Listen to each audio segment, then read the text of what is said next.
হ্যামস্ট্রিংয়ের চোটে পড়েছেন শ্রীলঙ্কার তারকা অলরাউন্ডার ওয়ানিন্দু হাসারাঙ্গা। এ কারণে বাংলাদেশের বিপক্ষে টি-20 সিরিজে অনিশ্চিত এই লেগ স্পিনার। টাইগারদের বিপক্ষে তার না থাকা লঙ্কানদের জন্য বড় ধাক্কা। প্রথম ওয়ানডেতে বাংলাদেশ দলের ব্যাটারদের একাই নাকানি চুবানি খাইয়েছেন এই লেগই। বাংলাদেশের বিপক্ষে ওডিআই সিরিজ জয়ে গুরুত্বপূর্ণ ভূমিকা পালন করেন তিনি। তাই টি-20 সিরিজে তার না থাকা একটু হলেও স্বস্তি দিবে টাইগার ব্যাটারদের। হ্যামস্ট্রিং ইনজুরির কারণে বাংলাদেশের বিপক্ষে আসন্ন টি-20 সিরিজে শ্রীলঙ্কার তারকা স্পিনার ওয়ানিন্দু হাসারাঙ্গার খেলার সম্ভাবনা কম। যদিও চূড়ান্ত এমআরআই রিপোর্ট এখনো পাওয়া যায়নি, তবে ধারণা করা হচ্ছে আগামীকাল ক্যান্ডিতে শুরু হতে যাওয়া সিরিজের জন্য হাসারাঙ্গার ইউ পাওয়া সম্ভব নয়। বাংলাদেশের বিপক্ষে শেষ ওয়ানডেতেও বোলিং করেছেন হাসারাঙ্গা। ৩৫ রানে ২ উইকেট নিয়ে দুর্দান্ত স্পেল দেন। প্রথম ওয়ানডেতে মাত্র ১০ রান খরচ করে ৪ উইকেট শিকার করে ম্যাচ সেরা হন। বলা যায় সেই ম্যাচটার গতিপথ বদলে দেন তিনি। দ্বিতীয় ম্যাচে না জিতলেও ৩ উইকেট তুলেছেন। ৩ ম্যাচের সিরিজে ১০৫ রান খরচ করে ৯ উইকেট শিকার করেছেন এই লেগি।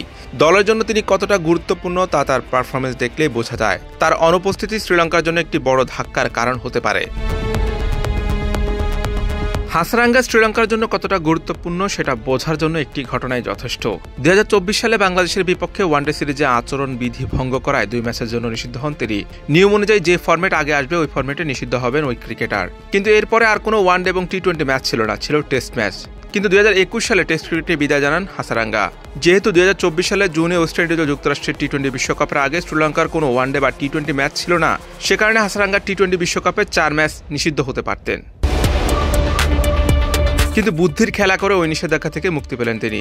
অবসর ভেঙে বাংলাদেশের বিপক্ষে টেস্ট সিরিজে ফেরার সিদ্ধান্ত নেন হাসারাঙ্গা। ইচ্ছে করে নিষেধাজ্ঞা থেকে বাঁচতে পা দিলেন অন্য নিষেধাজ্ঞার ফাঁদে। এটাই তার অবসর ভেঙে টেস্ট ফেরার কারণ ছিল। আইসিসি তাকে বাংলাদেশের বিপক্ষে ২ ম্যাচের টেস্ট সিরিজে নিষিদ্ধ করেছে। এর ফলে ২ ম্যাচ পরে টি-20 বিশ্বকাপে খেলার সুযোগ পান। এমন একজন গুরুত্বপূর্ণ ক্রিকেটার সিরিজ থেকে ছিটকে গেলে সেটা বাংলাদেশের জন্যই লাভ, কারণ টাইগার ব্যাটাররা তাকে মোকাবেলা করতে খাবি খান। রান তোলার বিপরীতে উইকেট বিলিয়ে দিয়ে আসেন দেদারসে। হাসারাঙ্গার অনুপস্থিতিতে সিরিজটা কেমন কাটে বাংলাদেশের ব্যাটারদের সেটাই এখন দেখার অপেক্ষা।